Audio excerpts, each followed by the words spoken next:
So we are now in chapter 20, and here we have a very moving account of the empty tomb.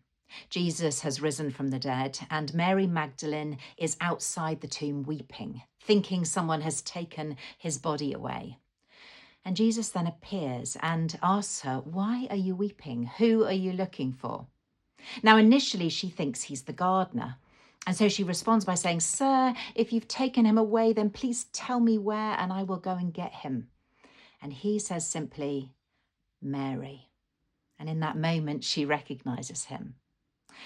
Names are important, aren't they? Isn't it lovely when someone remembers your name? It makes me feel valued. In my previous job, I used to do a lot of teaching, and I would try really hard to remember everyone's name. It's not easy, especially if you've got a room full of 30 or 40 people and you're trying to remember everyone's name.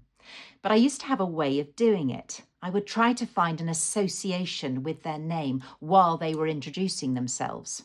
Sometimes this would be a visual cue like tall Tim or lovely Linda. Or I might link the person with an event or a famous person. So I remember one time I had a Kate in my group with gorgeous, big, thick, lovely hair. And I thought of Kate Bush, the singer. But the trouble was the next day when she came in, she had her hair all tied back.